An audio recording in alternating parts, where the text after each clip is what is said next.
کہا جاتا ہے کہ 18 ذی الحج کو حضرت عثمان بن عفان کی وفات کا دن ہے، تو یہ تو وفات کا دن ہے اور شیعوں پہ تہمت بھی لگائی جاتی ہے کہ اسی مناسبت سے گویا شیعہ جو ہے وہ عید کا دن مناتے ہیں، تو اس میں کتنی حقیقت ہے؟ جی مجھے تعجب ہوتا ہے۔ اصل یہ ہے کہ تعصب ایک ایسی چیز ہے کہ جو انسان کے ایمان کو ختم کر دیتا ہے، اور میں حیران ہوں کہ 18 ذی الحجہ کو اخباروں میں باقاعدہ حضرت عثمان بن عفان کی وفات پہ آرٹیکل یعنی مضامین آتے ہیں کہ آج ان کی شہادت کا دن ہے، 18 ذی الحجہ۔ اور مجھے تعجب ہے کہ یہ لوگ تاریخ اور حدیث صحیح و سند روایات کا مطالعہ کیوں نہیں کرتے۔ اصل بات یہ ہے کہ 18 ذی الحجہ جو مشہور ہے،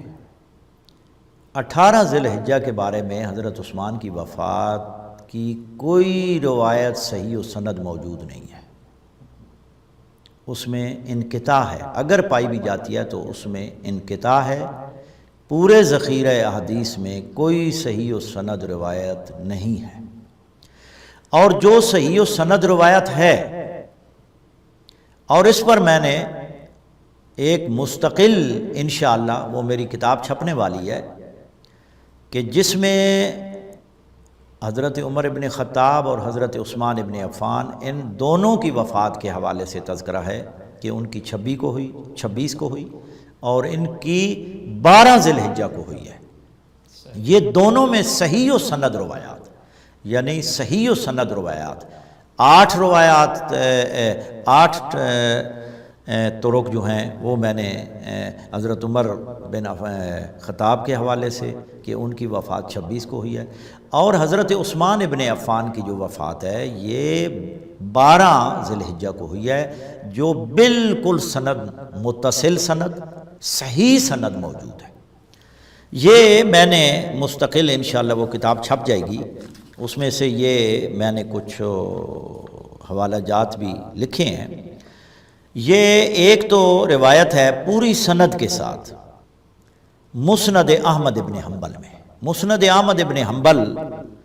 جسے مؤسسۃ الرسالہ بیروت نے شائع کیا ہے، اور 1429 کو جو نسخہ چھپا ہے وہ ہماری لائبریری میں موجود ہے، اس میں اس کے تمام راوی ثقہ قابل وثوق بخاری اور مسلم کے راوی ہیں۔ یہ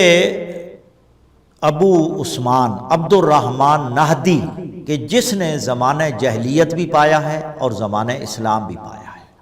اور یہ ثقہ راوی ہے، قابل وثوق راوی ہے، ان سے اوپر جو راوی ہیں وہ بھی سارے ثقہ راوی ہیں، اس کی سند بالکل ٹھیک ہے۔ ابو عثمان عبد الرحمن نادی کہتے ہیں کہ ان عثمان قتل فی اوسط ایام تشریق، یعنی حضرت عثمان ایام تشریق کیا ہیں؟ 11 12 13 ذی الحجہ، ان 3 دنوں کو کہتے ہیں ایام تشریق۔ حدیث میں لکھا روایت کے الفاظ یہ ہیں فی اوسط ایام تشریق، یعنی 12 ذی الحجہ کو حضرت عثمان قتل کیے گئے۔ یہ مسند احمد ابن حنبل جلد 1 صفحہ 555 روایت نمبر 546 روایت نمبر ہے۔ اس کے بعد یہ روایت اسی سند کے ساتھ مصنف حافظ ابو بکر ابن ابی شیبہ جن کا انتقال 235 ہجری میں ہوا، کتاب الفتن میں انہوں نے اس روایت کو حضرت عثمان بن عفان کے تذکرے میں ذکر کیا ہے کہ ابو عثمان کہتے ہیں ان عثمان قتل فی اوسط ایام تشریق، لہذا یہ روایت ایک ہی متن ان کا ایک ہی ہے، تو لہٰذا یہ تکرار کی بنا پہ سب کتابوں سے سب کتابوں کے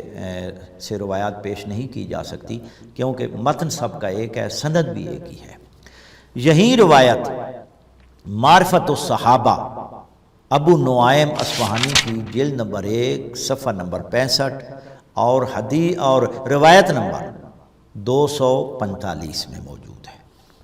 اس کے بعد المعجم الکبیر طبرانی جلد 1 ہے، صفحہ 77 ہے اور روایت نمبر 100 ہے۔ جو میری لائبریری میں نسخہ ہے وہ موصل کا چھپا ہوا ہے، عراق کا۔ اور اسی طرح مجمع الزوائد علامہ ہیثمی کی کتاب جو 10 جلدوں میں قاہرہ سے، مکتبۃ القدسی قاہرہ سے چھپی ہے، میرے پاس قاہرہ کا نسخہ ہے، پہلا ایڈیشن ہے، اس کی جلد نمبر 7 ہے، صفحہ نمبر 232 233 اور یہی سند کے ساتھ علامہ ہیثمی نے اس میں لکھا ہے۔ اور روایت لکھنے کے بعد یہ کہ انا عثمان قتل فی اوسط ایام تشریق لکھنے کے بعد علامہ ہیثمی کہتے ہیں رواہ عبداللہ، یعنی عبداللہ کون ہے؟ امام احمد ابن حنبل کا بیٹا، یعنی مسند امام احمد والی روایت یہ علامہ ہیثمی نقل کرتے ہیں، اور اس کے ذیل میں اس کے نیچے لکھتے ہیں وَرِجَالُهُ رِجَالُ الصحیح، اس کے راوی یعنی سب بخاری کے راوی ہیں، یعنی اس کا سلسلہ سند بالکل ٹھیک ہے۔ اسی طرح حافظ ابن کثیر نے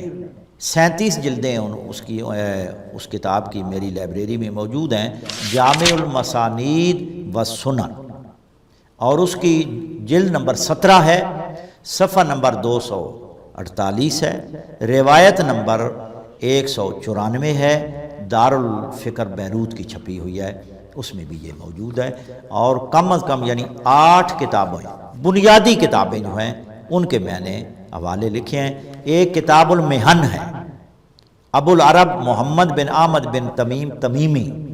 جن کا انتقال 333 ہجری میں ہوا ہے، ان کی کتاب المحن،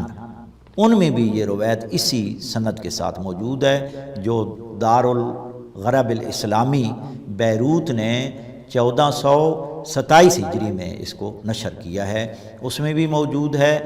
اور اس کے بعد باقی کتابوں میں بھی کتاب انصاب الاشراف علامہ بلازری میں بھی اسی سند کے ساتھ موجود ہے، اور دیگر کتابوں میں بھی صحیح سند کے ساتھ روایت یہ ہے کہ حضرت عثمان جو ہیں وہ ان کی جو وفات ہے وہ 12 ذی الحجہ کو ہے، 18 کو نہیں ہے، لیکن صرف تعصب کی بنا پہ اخباروں میں بھی مضمون شائع کیے جاتے ہیں تاکہ واقع غدیر کو مخفی رکھا جائے، چھپایا جائے، اور اس واقعہ کی اہمیت کو کم کیا جائے جو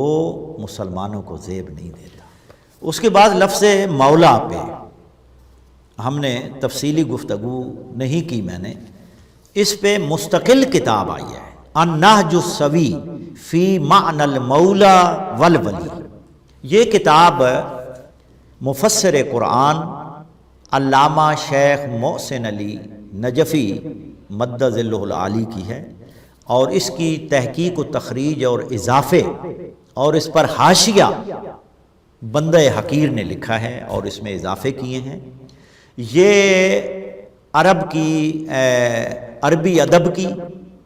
حدیث کی اور تمام یعنی ادبی اشعار میں جو مولا استعمال ہوا ہے، حدیث میں استعمال ہوا ہے، عرب کی کلام میں استعمال ہوا ہے، وہ کن معنوں میں استعمال ہوا ہے؟ مولا بمعنی اولا، مولا بمعنی سرپرست، مولا بمعنی حاکم۔ یہ اس کتاب میں ہم نے ثابت کیا ہے، اور یہ کتاب عربی میں ہے اور یہ کتاب شائع ہو چکی ہے۔ یہ کتاب آپ لیں اور اس کو پڑھیں۔ اس کے بعد وہاں جو مولا ہے وہ قرائن موجود ہیں کہ وہاں قرینہ پایا جاتا ہے، قرائن پائے جاتے ہیں، بہت سارے قرائن پائے جاتے ہیں کہ جو حدیث غدیر میں لفظ مولا آیا ہے وہ یقیناً بلا شک و شبہ اس کا معنی آقا اور سردار اور